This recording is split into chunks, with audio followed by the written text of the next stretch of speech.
Thursday Night Football, Showtime. Mahomes and the Chiefs look to end a two-game skid at Mile High. Unfortunately, Mahomes is still hobbled with that ankle, not to mention the many other injured Chiefs. Kansas City favored by 3. We know Denver is a difficult place to play, Max. Yep. Will this be a tough one for the Chiefs? It will. Very tough. I'm tempted to take Denver in an upset. I can't pick against Mahomes and the Chiefs with Tyreek Hill back, but it's going to be a very tough game. Vic Fangio's defense has come around.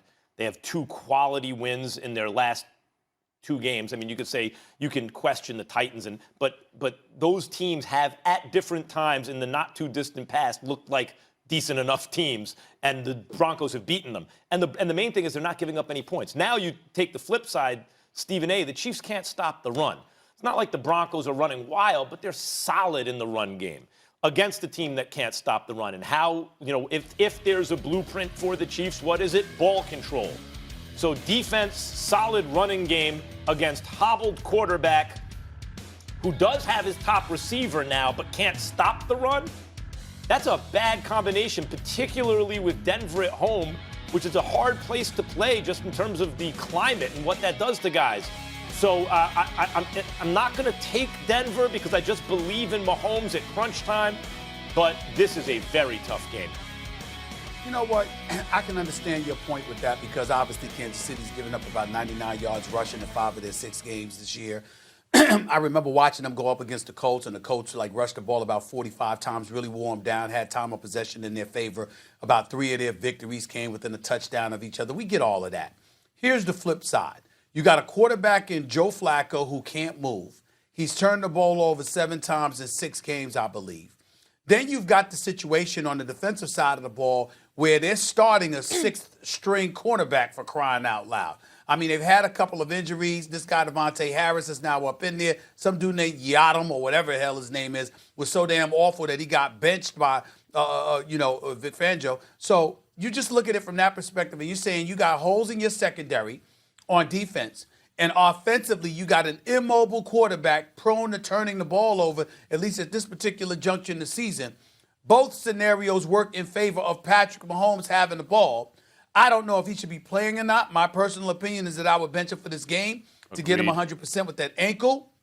But nevertheless, he is Patrick Mahomes. We know he can fling that football. Tyreek Hill has returned. Travis Kelce is still there. I don't know whether Sammy Watkins is going to be available or not. Sammy Watkins not playing, Stephen A. He's not playing. Thank you. Potentially 2 starting cornerbacks as well and 2 offensive linemen for the Chiefs. That's true, but I don't think much of Kansas City's defense anyway, so it is what it is. I just think that from the standpoint of Royce Freeman and Philip Lindsay running the football, if you're Denver, that's the only shot you have of making this game interesting. Outside of that, I don't see it. I don't think this is going to be that difficult at all, even though it's going to be in Denver.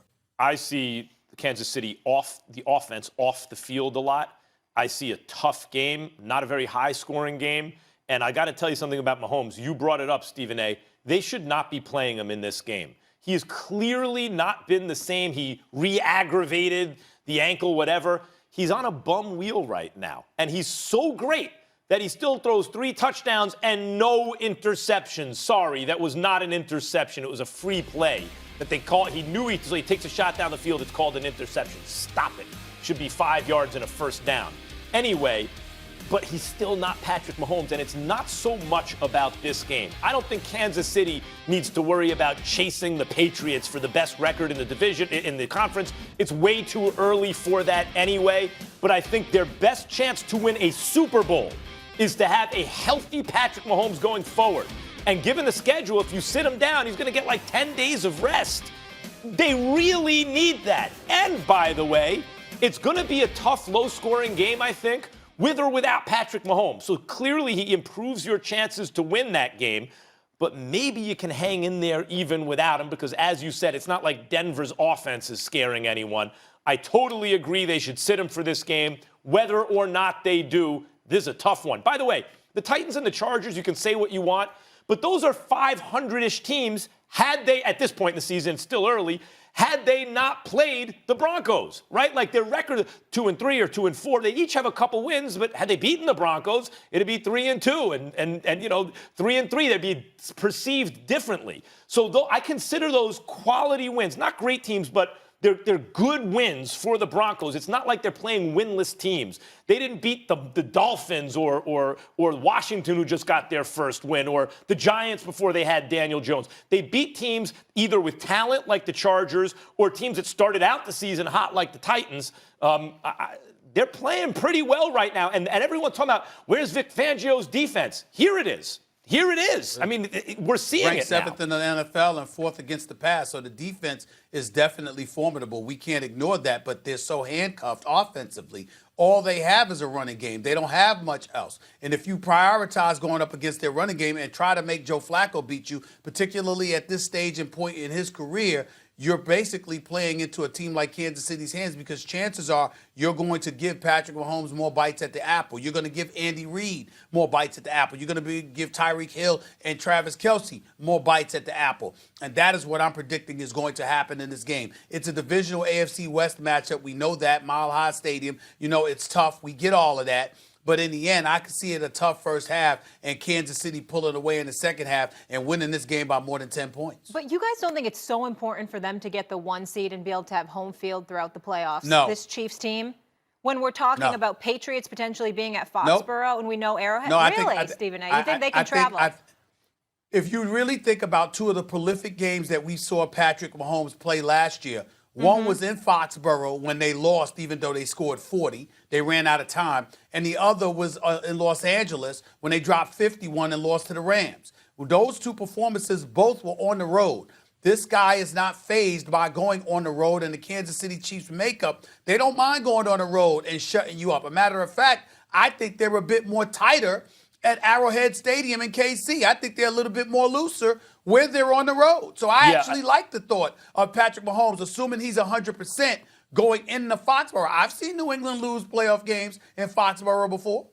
I don't know that Arrowhead is so much a boost for the Chiefs. In other words, it makes them play better. I agree with you. Mahomes travels. He can play anywhere.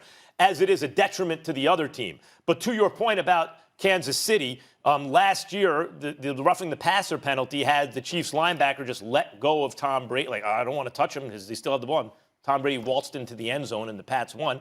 And then in the AFC Championship game, that was at Arrowhead. That was very close. You know, had there not been a pre-snap penalty, the Chiefs win, but the Patriots went on to win. Molly, I don't think that home field is what is going to decide it between the Chiefs and the Pats if it comes down to that. I do think the Chiefs got to do something about their run defense. Like, that could decide it. Mm-hmm. Yep. And as we talked about earlier, they're missing a lot of people on defense and offense for this game. All right, guys, up next, two of the toughest guys on the planet are here. Yes, sir. Boxing champ Tyson Fury and WWE legend Triple H are in the house. And what are they doing together? We will tell you that. Don't go anywhere.